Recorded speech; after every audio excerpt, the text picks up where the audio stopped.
True Pride by Stellan Knowles. You say you see me, you cherish me, you just wish I could be a steady presence in our family, a hearty carrier of our legacy. So I try, I show up proud, only for you to cast me away. In the depths of your attic, I whistle a solemn tune. My mouth goes dry as my tears collect dust. I am boxed in, buried, and forgotten. Summer turns to winter. I notice the items surrounding me begin to shimmer. A hot pink sash that, once placed over the black and silver suit I was in, made me feel super sexy. Confident, really. But how could I not after being crowned winner of the queer youth pageant? The orange t-shirt I wore to the most unforgettable family reunion, full of people I'd never met until just a few days before.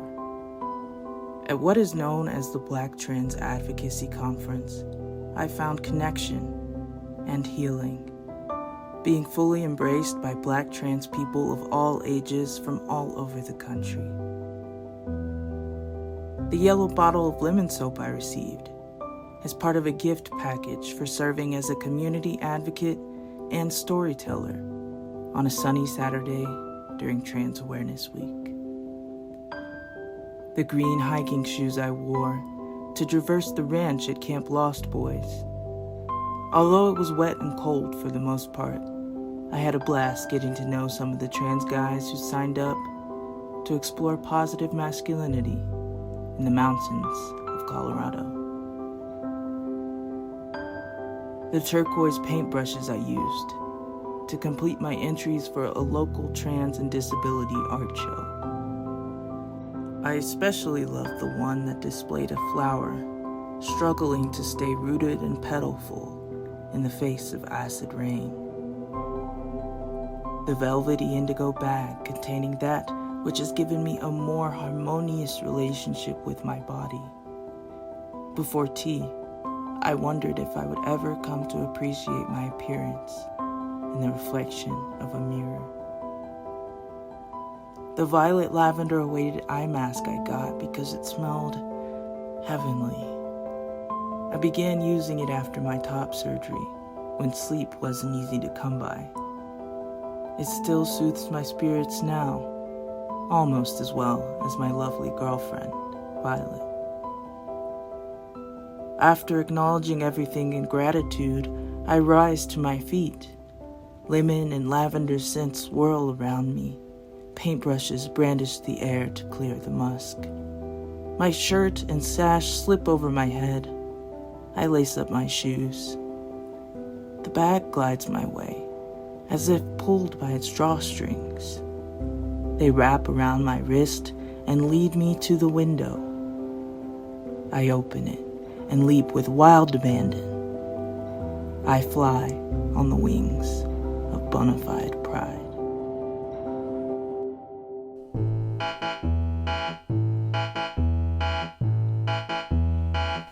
I'm feeling queer today.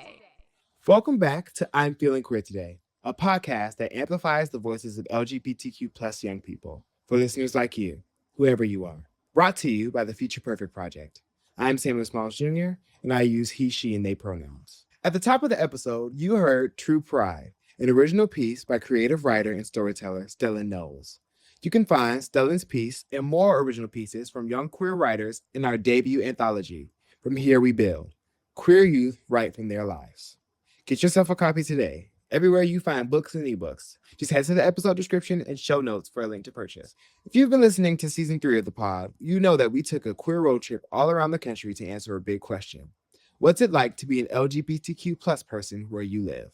In today's bonus episode, we're getting on a plane to South Africa, specifically Pietermaritzburg, to meet Noks Simelane, a trans man who found unexpected allies and support in his YouTube subscribers.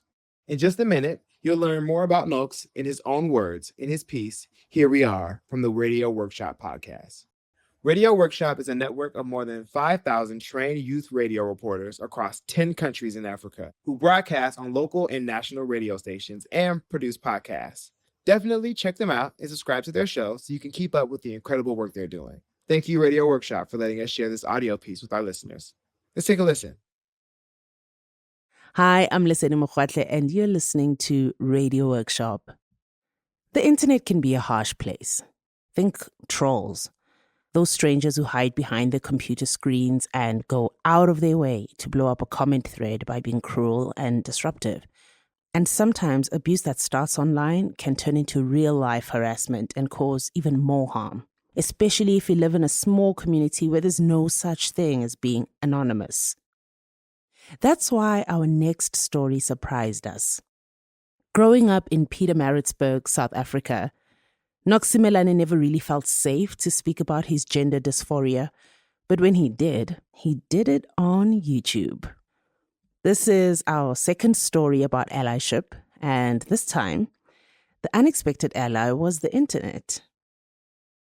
When I was young, I'm 24 now, but back when I was young, around 7 years old, childhood me was trying to tell me something. And it's not like I put too much thought into it or anything. But one day, I just decided to pee standing up. As a girl, I was told to sit, obviously. But that day, I wanted to stand. And so I did. I went into the bathroom, locked the door, and I gave it my best shot. 50% of it ran down my legs, some of it went to the toilets, and the rest was on the seat. It was embarrassing. It ended up on my pants, my underwear. It was just a total mess. It's obvious now that childhood me was trying to tell me something, but I guess I was just really too young to connect the dots back then. Things only really fell into place for me at 13.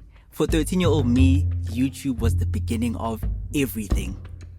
I know a lot of people are gonna say, oh no, not another person coming out, but,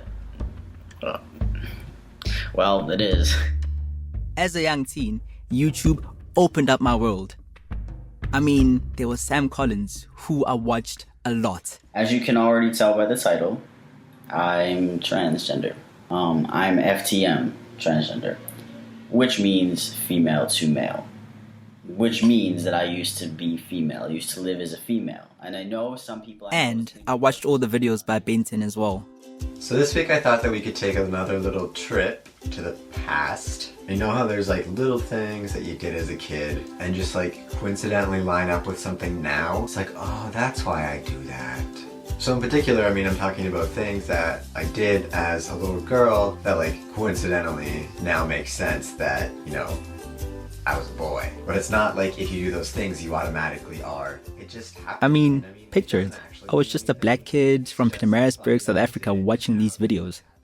I didn't even know being trans was a thing before YouTube. I mean, I'd never spoken to anyone about my feelings before. And something just told me to keep my mouth shut. Like there was something wrong with the feelings I was feeling. But here were these people on the other side of the planet who felt just like me. And they even had a name for those feelings, the name being transgender. And they acted on those feelings, and it turned out okay for them. In fact, it turned out so well that I could count on them to be there every week with a new video, showing them living as their real selves. So I started watching more and more videos. I became obsessed. Then I compared my experience to theirs constantly. It took me like 4 years of watching these videos and thinking hard about myself. By the time I was 17, I felt like I was ready to tell my mom. I was away from home and I was nervous, but couldn't wait any longer. So I decided to come out to her via text message. Waiting for her response, it made me sick to my stomach. Being her only child, I was scared of being a huge disappointment. Like going from daughter, next thing I'm a son, I knew it would be way too much for her to handle. But her response, she offered to look for trans support groups. I mean, that's amazing. She then told me she'd be with me every step of the way, that I shouldn't feel alone or feel like a burden. And to me, that means a great deal. Knowing I had my mother's permission gave me the confidence to take the next steps to my transition. I started my own YouTube channel 2 days after because I just could not wait. Also, remember how I spoke about YouTubers Sam Collin and Benson earlier? They cracked open my world, but they were white and American. They couldn't really tell me how to go about transitioning in South Africa. And I wondered how much harder it would be for a boy in a relatively small town in KwaZulu-Natal. At the time, there weren't many black South African trans YouTubers out there.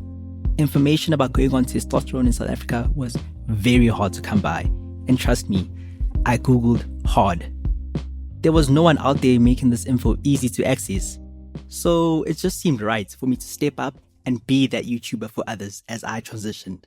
When I was a kid, like my cousins and friends used to play house. If you do not know what house is, it's where you and your friends play a family, where there's a mom, a dad, a brother, a sister, and a little baby. I posted my first video on the 17th of August 2017, and it was my How I Knew story. I remember that I always used to play the male figure. I'd always want to be the brother or the dad or the time. I'd use a stick, put it down my pants, and use it for the fangs. So once I started on testosterone, I posted videos about my transition. The things I've noticed is that I have hair on my legs, my thighs, my arms, right here, and on my face as well. I have little chin hairs. Another thing is my scent, my body odor. It's so strong that at times I have to shower twice a day because it's that strong. And I'm just wow. And at times my body's just my babes, I'm okay, it's time. My voice as well, at times it's high pitched, at times it's deep, so I do not know what's happening. It's annoying, it's very annoying. One of my most popular videos was a step-by-step guide on how to transition in South Africa. Next step. Okay, next step is you go see a psychologist. A psychologist that is LGBTI friendly and they are educated about these things and they are aware and they know Yo, making those videos, I had a lot of emotions. Fear, excitement, sadness. You may wonder why I felt sad. I mean, coming out on YouTube was a big move. Everyone would find out. And I knew they wouldn't all accept me. I would lose a lot of people.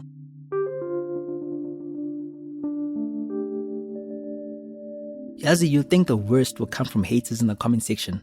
But the strangers I spoke to on my channel were mostly supportive. It was the people I knew who said the worst things.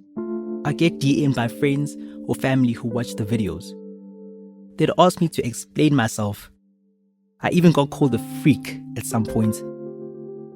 But I kept posting. I was on a mission to become the real me, to see the real me in my videos. Thank you for watching, guys. And again, please do subscribe, please do share, guys. Share. Literally just share. Especially on Facebook, all you have to do is click.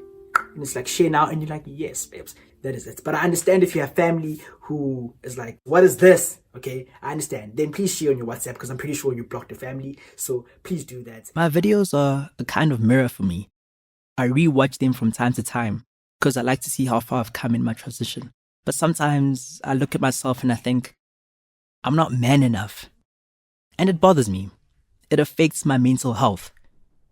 Honestly, the thing that bothers me the most is that I cannot have a family, naturally. I won't be able to impregnate the future mother of my kids. These aren't thoughts I like to share on my YouTube channel much. I don't want to seem ungrateful, I guess. I just don't want to be seen as someone who isn't fulfilled. I mean, I use he, him pronouns, I pass. What have I got to complain about, right? But yeah, everything about being trans feels so medical sometimes. I mean, I have to keep taking injections of testosterone, and then there's top surgery and bottom surgery. Some days, it sucks.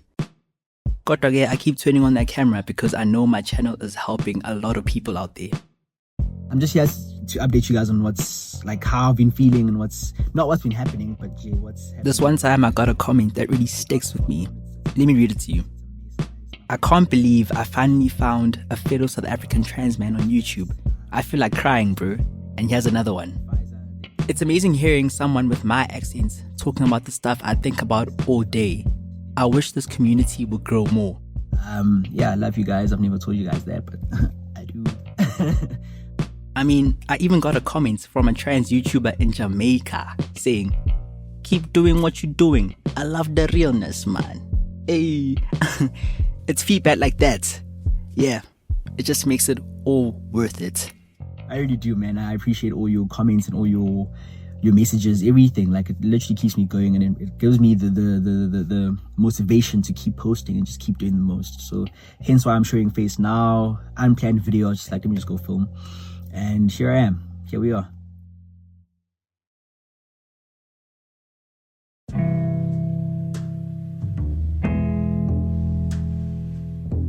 You can still find Noks on YouTube, although he posts to TikTok more often these days.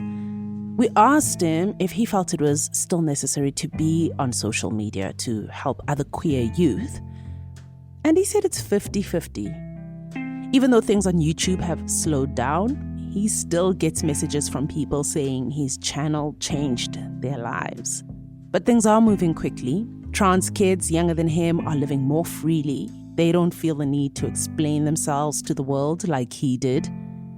Coming out online could have gone much worse for him, but he always knew he was willing to take the hits if it meant he was paving the way for the next generation to live more unapologetically.